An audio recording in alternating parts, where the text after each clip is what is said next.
Tahukah kamu alur film The Italian Job? Di awal film kita melihat sekumpulan orang yang sedang berniat untuk merampok emas. Mereka bernama Charlie, Robbie, dan juga John. Dengan rencana yang sudah matang, mereka pun perlahan memulai aksinya. Dan mereka pun berhasil merampok batangan emas dengan sangat mudah. Dengan keberhasilan itu, mereka pun berencana untuk membaginya. Namun sayang, di tengah jalan salah satu anggotanya yang bernama Steve pun malah berkhianat dan mengambil semua emas yang ada di sana. Melihat hal tersebut, Charlie dan yang lainnya pun tidak tinggal diam. Mereka berusaha keras untuk merebut kembali emas yang Steve bawa. Perlahan mereka pun membuat rencana secara sistematis, bro. Dan aksi saling kejar dan tembak pun tidak terelakkan lagi. Hingga pada akhirnya di akhir film, dengan rencana yang epik, Charlie dan kawan-kawan pun berhasil mengalahkan Steve. Pesan moral dari film ini adalah jangan pernah berkhianat. Tahukah kamu alur film Fireball?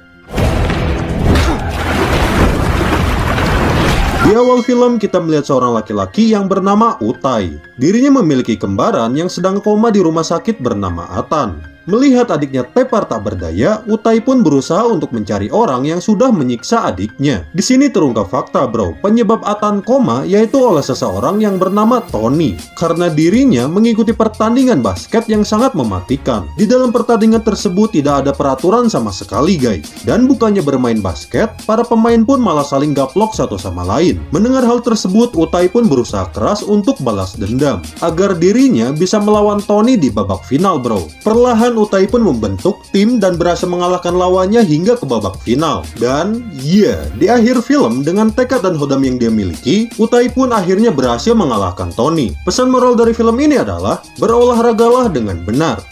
Tahukah kamu alur film Avengement?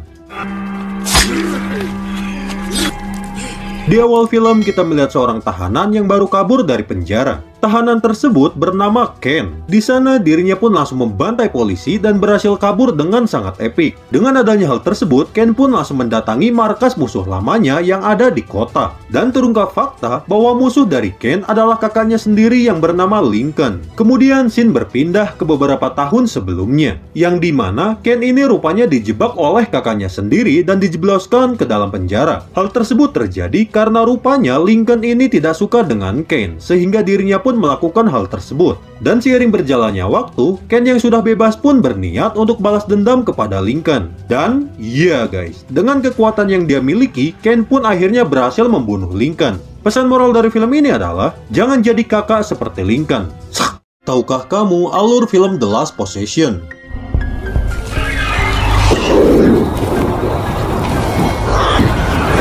Di awal film kita melihat keluarga kecil yang baru saja pindah. Keluarga tersebut dipimpin oleh seorang ayah bernama Ken. Dan di sana, Ken pun memiliki dua orang anak yang masih kecil, bro. Pada suatu hari di saat Ken dan keluarganya sedang makan, mereka pun dikejutkan dengan bunyi misterius dari luar rumah. Mendengar hal tersebut, Ken sebagai seorang ayah pun langsung mengeceknya. Dan rupanya telah terjadi peristiwa yang sangat aneh di sana, yang dimana terdapat sosok monster yang perlahan mengganggu keluarga Ken. Dengan adanya hal tersebut, keluarga Ken pun selalu diteror oleh makhluk itu. Dan tidak tinggal diam, Ken pun akhirnya memanggil dukun untuk adu mekanik dengan makhluk itu. Namun sayang, rupanya makhluk itu pun susah untuk dikalahkan, bro. Dan makhluk itu pun akhirnya hidup bahagia bersama keluarga Ken selamanya. Pesan moral dari film ini adalah jangan pernah memanggil dukun.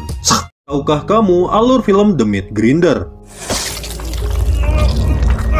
Di awal film kita melihat seorang ibu-ibu bernama Bus. Bus ini memiliki masa lalu yang cukup kelam, bro. Yang dimana dirinya ditinggal suaminya yang membuatnya pun auto depresi. Selain itu, dirinya merupakan penjual bakso keliling, guys. Dan pada suatu hari, dirinya pun menemukan seorang mayat di dalam gerobaknya. Melihat hal tersebut, Bus pun akhirnya mencincang dan menggiling mayat tersebut dan menjadikannya bakso daging. Dan dengan adanya hal tersebut, baksonya pun malah laris manis dan diburu oleh pembeli. Dan parahnya, Bus pun tidak segan-segan untuk membunuh pelanggannya dan menggilingnya menjadi bakso. Namun sayang, di sisi lain Bus juga malah dikhianati oleh seorang laki-laki bejat bernama Topan. Hingga pada akhirnya di akhir film, dengan kedoknya tersebut, Bus pun masih melakukan hal itu hingga saat ini. Pesan moral dari film ini adalah jangan jual bakso jika kalian psikopat.